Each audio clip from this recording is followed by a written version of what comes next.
20 September 2015 adalah hari di mana kasus ini bermula. Kejadian yang sangat mengerikan itu terjadi di sebuah apartemen yang berada di daerah Sunrise, Florida, Amerika Serikat. Pada malam itu, sepasang kekasih sedang menikmati waktu di apartemen mereka. Tapi beberapa saat kemudian, kejadian yang tidak pernah dibayangkan tiba-tiba terjadi. Sang wanita kemudian dilaporkan tiada dengan berlumuran cairan merah. Dan kasus ini menjadi salah satu kasus yang paling mengerikan di Florida. Maria Nemeth lahir di Peru pada tanggal 21 April 1984. Dia berusia 31 tahun pada 2015. Dia adalah seorang manajer leasing di sebuah blok apartemen di daerah Sunrise. Maria pernah menikah sebelumnya. Dia berpisah dengan mantan suaminya setelah 8 tahun bersama. Dan hingga saat mereka berpisah, mereka belum dikaruniai anak. Maria dikenal sebagai wanita yang lembut ketika berbicara. Dia baik, sopan, dan cantik. Fidel Lopez lahir pada tahun 1991 dan berusia 24 tahun saat itu. Dia merupakan penduduk asli Kuba yang pindah ke Amerika pada usia 16 tahun. Fidel adalah seorang pekerja keras. Dia merupakan seorang mekanik di sebuah halte truk yang ada di Davie. Hubungan Maria dan Fidel bermula saat mereka tidak sengaja bertemu di sebuah bar pada suatu malam.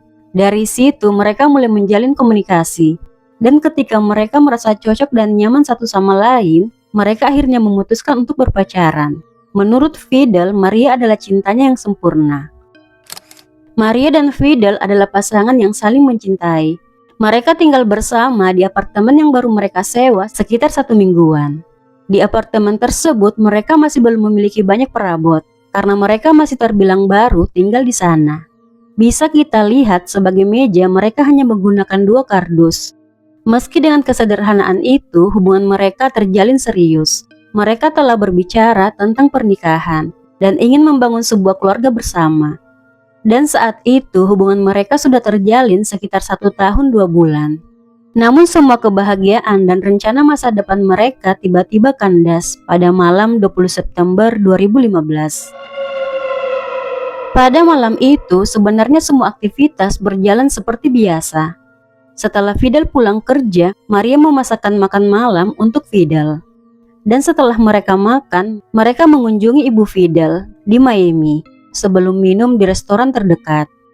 Setelah itu mereka pulang, dan dalam perjalanan pulang mereka singgah di sebuah toko dan membeli sebotol minuman beralkohol dengan niat untuk diminum bersama di apartemen. Sesampainya di apartemen, Maria dan Fidel minum bersama hingga mereka sama-sama mabuk. Sebagai sepasang kekasih, Fidel dan Maria, dan entah bagaimana caranya, saat itu mereka telah berada di lemari. Namun hal romantis tersebut tiba-tiba berubah menjadi amarah dan kehancuran. Amarah Fidel memuncak. Dia jadi tidak terkontrol. Hingga akhirnya dengan panik dan putus asa, Fidel menelpon 911 pada dini hari. Saat itu, Fidel yang menangis terisak melaporkan pada operator bahwa pacarnya tidak bernafas. Fidel mengatakan kalau dia dan pacarnya dan ada saat pacarnya ingin ke kamar mandi karena merasa ingin muntah, tapi dia malah roboh ke lantai. Fidel kembali mengatakan pada operator kalau sekarang pacarnya tidak bernafas. Menanggapi laporan tersebut, polisi bergegas menuju apartemen Fidel. Dan disinilah polisi akan melihat pemandangan yang sangat memilukan. Pada pukul 3:39 pagi, polisi dan tim medis tiba. Mereka kaget karena melihat pemandangan yang sangat mengerikan. Terdapat banyak ceceran cairan merah. Ada di pintu, di dinding, di lantai, bahkan di lemari. Kaca di apartemen tersebut telah pecah.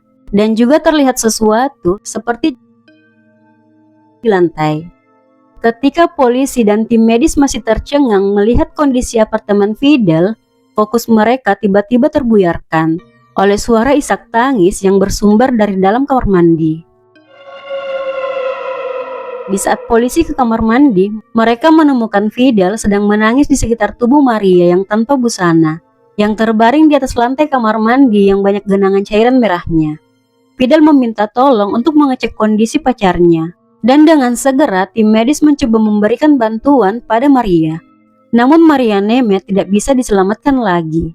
Dia dinyatakan telah tiada kurang dari 30 menit setelah Fidel menelpon 911. Polisi dengan segera mengamankan lokasi kejadian dan menggali beberapa informasi dari para tetangga, di mana tetangga mengatakan kalau mereka mendengar seorang laki-laki berteriak dan mendengar gedoran keras, kira-kira selama 2 jaman dari apartemen tersebut. Sebagai satu-satunya orang yang ada di lokasi kejadian, Fidel dibawa ke kantor polisi pada pukul 7:40 pagi untuk dimintai penjelasan tentang apa yang sebenarnya terjadi di apartemen tersebut. Di ruang interogasi, Fidel awalnya mengatakan kalau pada malam itu dia dan Maria sama-sama mabuk. Kemudian Maria meminta Fidel sebagai alat bantu. Dan sebagai lelakinya, apapun yang Maria minta padaku, aku akan melakukannya, tutur Fidel. Fidel mengatakan pada polisi kalau dia sebenarnya ingin menjelaskan kejadian yang terjadi malam itu secara rinci, tapi dia tidak mengingatnya dengan jelas karena dia mabuk. Fidel bilang kalau semua itu terjadi karena Maria yang memintanya memasukkan barang-barang tersebut padanya. Setelah itu Maria bilang dia ingin muntah dan ingin ke kamar mandi. Dan sementara Maria di kamar mandi, Fidel merokok di luar. Setelah beberapa saat, Fidel menyusul Maria ke kamar mandi dan melihat Maria terbaring di lantai dengan bersimbah cairan merah dan dia kelihatan sulit bernafas. Lalu saat itu, Fidel memutuskan untuk menelpon 911. Namun polisi tidak percaya begitu saja pengakuan dari Fidel. Karena sangat tidak mungkin seorang wanita akan membiarkan dirinya merasa sangat kesakitan hingga mengeluarkan banyak cairan merah dan masih ingin meneruskan hal itu. Itu sungguh tidak masuk akal. Polisi mengatakan pada Fidel kalau kalian tidak karena cairan merah tersebar di berbagai tempat. Polisi meminta Fidel untuk mengatakan yang sebenarnya. Hingga akhirnya Fidel mengakui dan mengatakan kalau Maria memanggilnya dengan nama pria lain. Maria memanggil Fidel dengan nama mantan suaminya. Maria menyebut nama itu 2 kali. Fidel mengatakan saat itu Maria membingungkan saya dengan pria itu. Dia salah dan membuat saya sangat marah, dan saya menjadi monster. Malam itu Maria dan Fidel sama-sama mabuk. Ketika Maria menyebut nama mantan suaminya 2 kali, dan hal itu membuat Fidel tersulut emosi. Lalu Fidel mulai menghancurkan apartemen. Dia menghancurkan berbagai benda, memecahkan pintu kaca, dan melubangi dinding. Kemudian Fidel yang masih sangat marah mulai merusak tubuh Maria yang sedang terbaring tidak sadar karena mabuk.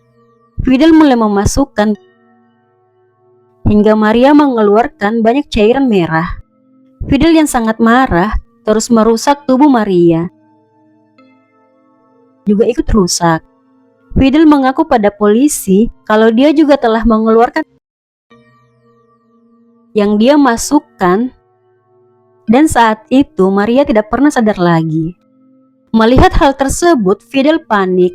Dia berinisiatif untuk membawa Maria ke kamar mandi dan memercikkan air ke wajahnya agar dia sadar, tapi Maria tidak pernah bangun. Fidel yang masih panik membersihkan noda darah yang ada di tangannya, lalu menuju ke teras luar untuk merokok. Setelah menenangkan dirinya beberapa saat, Fidel masuk kembali ke apartemen. Dia mencoba membersihkan TKP. Dia juga menyembunyikan, lalu mengganti bajunya dengan baju bersih. Kemudian dia menelpon 911. Fidel adalah seorang laki-laki yang tidak memiliki catatan kriminal sebelumnya. Ibu Fidel mengatakan sebelum peristiwa itu terjadi, mereka mengunjungiku dan mereka tampak bahagia saat itu. Namun semuanya telah terjadi dan waktu tidak akan pernah bisa diulang. Karena rasa cemburu dan amarah yang menguasai Fidel, hingga akhirnya dia menghilangkan nyawa pacarnya secara brutal. Dan kini Fidel harus mempertanggungjawabkan tindakannya. Fidel Lopez didakwa dengan penghilangan nyawa tingkat pertama atas Maria Nemeth. Pada 14 Juli 2017, Fidel Lopez mengaku bersalah atas kedua dakwaan tersebut. Sebenarnya Fidel menawarkan untuk mengaku bersalah atas kedua dakwaan tersebut karena dia tidak ingin dihukum matoy dan berharap diberi hukuman 50 tahun penjara. Namun jaksa menolaknya. Fidel Lopez yang saat itu berusia 26 tahun dijatuhi hukuman penjara seumur hidup tanpa adanya kemungkinan pembebasan bersyarat pada 3 Agustus 2017, yang berarti dia akan menghabiskan seluruh hidupnya dari balik jeruji. Semoga dari kasus ini kita bisa belajar untuk mengendalikan emosi, karena satu ledakan amarah bisa menghancurkan segalanya. Cinta saja tidak cukup tanpa kedewasaan dan kontrol diri, karena satu keputusan dalam hitungan detik bisa berujung penyesalan seumur hidup.